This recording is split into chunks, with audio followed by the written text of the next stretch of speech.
Story jam में आपका स्वागत है। यहाँ आप सुनेंगे कहानियाँ, कुछ नई, कुछ पुरानी, कुछ जानी, कुछ अनजानी। आज सुनिए अजय जुगरान की लिखी कहानी एक बाजी शतरंज की। देहरादून में हमारे घर के दरवाजे से 50-60 गज दूर मेरे दादाजी के जीते जी, उनके कल्पित, इच्छित और खून पसीने से गढ़ित साझा पारिवारिक परिसर का एक बड़ा फाटक था। उनके चले जाने के बाद भी उनकी बढ़ती घटती धरोहर का ये रखवाला, उनकी सफलता और आशीर्वाद का धोतक बन नैशविला रोड के अंत से एक तरफ कालिदास रोड को फूटते डोभालवाला के प्रारंभ वाले तिराहे पर दोस्त, रिश्तेदारों, मेहमानों और शरणागतों के स्वागत में सस्नेह सावधान खड़ा रहता। वो अब 7 संपत्तियों का बस एकमात्र साझा घटक था, जो मेरे दादाजी की विभाजित संपत्ति के अगली पीढ़ी के अभी अविभाजित वारिस बच्चों को उनकी ही तरह खुद पर लटक खूब झूलने देता।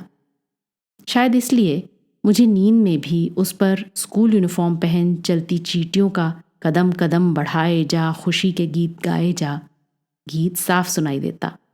और कई बार बीच रात उठ मैं उसे चांदनी में चमकता देख फिर निश्चिंत सो जाता। उस ठंडी धुंध भरी छुट्टी की सुबह भी हम सब एक बार फिर पिताजी के मॉर्निंग अलार्म यानी ट्रांजिस्टर पर BBC रेडियो सिलोन की अनवरत साएं साएं और टाएं टाएं धुन सुन किसी तरह जग गए थे। हम घर भर में कुछ ना करते हुए भी कुछ करने को कह दिए जाने से बचने के लिए इधर उधर अभिनय में अत्यंत व्यस्त थे। इस सब के बीच उस फाटक की कुंडी खटकी तो खुले बरामदे में धूप खोजते पिताजी ने चाय और अखबार यथास्थान छोड़ अपनी गर्दन उचकाकर घर की दीवार पार झांका। मैंने चप्पलों में पैर डाल फाटक तक कबड्डी कबड्डी बोल दौड़ने की सोची, लेकिन सामने बच्चों की सी मुस्कान लिए अपने हाथ मसल उंगलियां चटकाते पिताजी को देख रुक गया। कौन आया? माँ ने रसोई से पूछा। जोशी जी पधार रहे हैं, पिताजी ने अपने पोर पोर प्रस्फुटित होती खुशी से कहा। 8:30 बजे सुबह? हे राम, आज का दिन भी गया, माँ ने ये कह क्षण में बरामदा बुहार अतिथि के लिए संजो दिया। इधर कंधे पर एक छोटा झोला लटकाए अपनी काली हरक्यूलिस साइकिल खींचते पिताजी के शतरंज सखा अभीष्ट चुरकीधारी जोशी जी कुछ गुनगुनाते हुए घर का अंदरूनी गेट खोल रात की ओस से भीगे आंगन में प्रविष्ट हुए। नमस्कार पंडित जी, नमस्कार। भाभी जी नमस्कार। मुंह से भाप छोड़ते जोशी जी ने अपनी साइकिल मयूरपंखी पेड़ के पास दीवार पर टिका अपने स्वागत को सावधान खड़ी समिति के दोनों सदस्यों को हाथ जोड़ उनसे नजर मिलाई। माँ ने इस चिर परिचित किंतु आज औचक आगंतुक के अभिवादन में हाथ जोड़ सर झुका आदर से कहा, नमस्कार भाई साहब, नमस्कार। नमस्कार, अहो भाग्य जोशी जी, आप आए, नमस्कार, पिताजी ने एक खुली मुस्कान बिखेर बड़े जोश से कहा।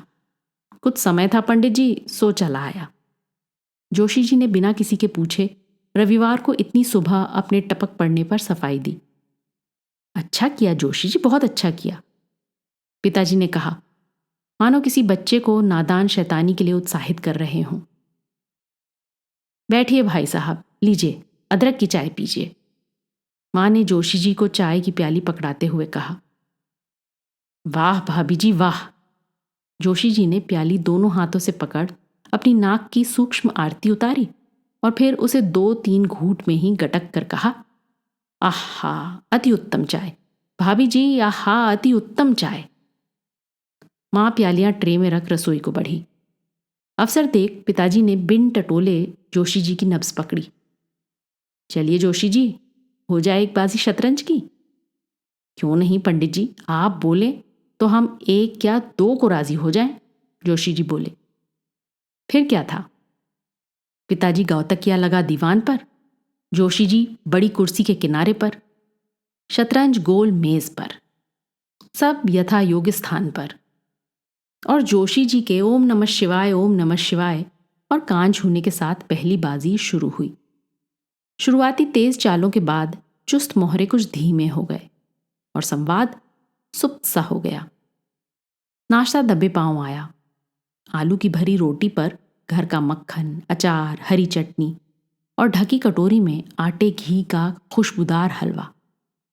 हालांकि गर्दन झुकाए दोनों खिलाड़ी बाजी पर नजरें गड़ाए थे, हाथ धो दोनों अपने अपने दाएं हाथ से नाश्ता करने लगे। एक गोल मेज, 64 चौकोरों वाली बिसात और उस पर फंसी हुई चालों पर चालें। तनाव में जोशी जी अपनी चोटी खींचते, पिताजी अपना माथा खुजाते और दोनों कभी कभी रोटी पर कटे मोहरों की चटनी लगाकर स्वाद से खा जाते। जैसे जैसे नाश्ता खत्म हुआ, बर्तन खुद ब खुद रसोई चले गए और हल्के गर्म पानी से इन बाजीबाजों के पंजे धुलवाए गए। अदरक की गरम गरम चाय रसोई से जाने कैसे उड़ कर आ सुस्त मोहरों में फिर फुर्ती डाल गई। और फिर अपनी ही एक चाल पर जोशी जी ने ज्यों ही त्रुटि पश्चात आभास में गर्दन हिलाई, पिताजी ने अपनी रानी की ताकत पर जोशी जी का एक प्यादा उड़ाते हुए कोमल किंतु निश्चिंत स्वर में शय कहा। फिर उन पर मनोवैज्ञानिक दबाव डालने या स्वयं उससे छूट जाने पर पिताजी ने लाइटर से अपनी सिगरेट सुलगाई। कुछ क्षण मौन, सर झुका थमे रण की स्थिति का अवलोकन कर जोशी जी ने कहा, आहा, अति सुंदर चाल तिहारी पंडित जी, आहा, अति सुंदर चाल तिहारी। और फिर उन्होंने जेब से 509 बीड़ी का बंडल निकाल एक बीड़ी अपनी बाईं तर्जनी और मध्यमा बीच बिठाई और एक अपने दाहिने कान ऊपर अटकाई। हार मानने को किंचित तैयार नहीं, वे कुछ देर सोचते सोचते हौले हौले अपनी चोटी खींच कुर्सी पर झूल बीड़ी चबाने लगे। इस सब पर भी जब कोई उपाय ना सूझा तो हताश हो उन्होंने गला खखारा और उस शय को मात मान पिताजी की ओर देखा। ऐसी आसान जीत की खुशी को सखा सम्मान में लपेट पिताजी ने सिगरेट का धुआं छोड़ इशारे से उन्हें एक चाल सुझाई, लेकिन निराश जोशी जी ने अपने राजा को बाइज्जत बिसात पर लिटा बाजी उनको थमा दी। 2 घंटे से ज्यादा चले इस प्रातः प्रथम युद्ध से ये महायोद्धा थके नहीं और जोशी जी ने खड़े हो अपनी घड़ी देख स्वांत सुखाए उद्घोषणा की, अभी समय है। और वे फिर बैठ गए अड़दड़ कर वहीं कुर्सी पर। पिताजी जैसे ही शतरंज के धसक के पक्के गुलाम, जीतने की चाह में बाजी पर बाजी खेलते रहे जोशी जी। और अब दिन के भोजन पार छाने लगी शाम। इस बीच देहरादून में ठंड की शिकायत पर धूप, धूप की शिकायत पर बादल, बादलों की शिकायत पर तेज हवा, हवा के पहाड़ियों से टकराने पर दिन दोपहर ओलावृष्टि हो इंद्रधनुष निकल आया और फिर सूरज बिन डूबे ही बादलों के पीछे सो गया। लेकिन हमारे शतरंज के सिपाही अपनी खंदकों से टस से मस ना हुए। 5वीं छठी बाजी के बीच का अंतराल था शायद। गोसलखाने से लौट जोशी जी शाम की दूसरी तीसरी चाय की प्याली अभी हाथ में ले ही रहे थे कि घर के दरवाजे से दूर फाटक की कुंडी खटकी। जोशी जी ने दीवार पार झांका तो सड़क पर उड़ती चींटियों से घिरी जलती बुझती पीली लाइट में देखा कि मेरे बराबर का एक लड़का उछल उछल कर फाटक खोलने की कोशिश कर रहा है। इस पर लगभग उखड़ती उखड़ती अटकी सांस पर वो बोले, हे भगवान, ये तो पिंटू है, मेरा बेटा, क्या वजह है? फिर उन्होंने सामने दीवार पर लगी घड़ी देखी और अपना सर पकड़ बड़बड़ाए, हैं 5:30? अधर्म हो गया पंडित जी, अधर्म हो गया।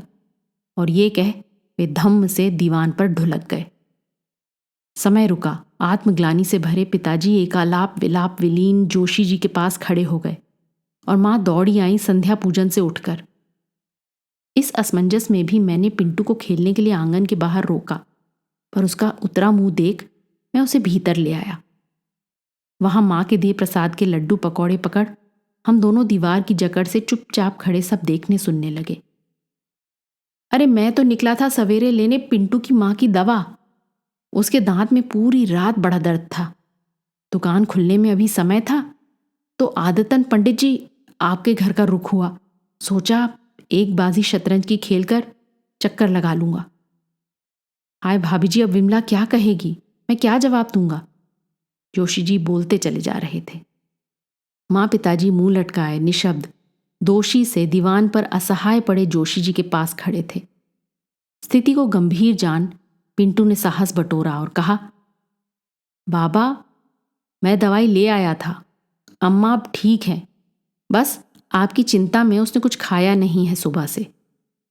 चलो घर चलें, अब अंधेरा हो गया बाबा। बेटे की बात सुन जोशी जी के प्राण में प्राण आए। दीवान से उठ खड़े हुए, चाय के 2 घूंट पिए, साइकिल पकड़ी, पिंटू को बैठाया और फिर पिताजी को देख आंख घुमाकर बोले, वो रानी की ताकत पे घोड़े की ढाई हवाई शहचाल, अति सुंदर चाल तिहारी पंडित जी, या हा, अति सुंदर चाल तिहारी। पंडित जी, जो आज बच गया तो पक्का फिर खेलेंगे एक बाजी शतरंज की अगले इतवार। नमस्कार पंडित जी। नमस्कार भाभी। नमस्कार।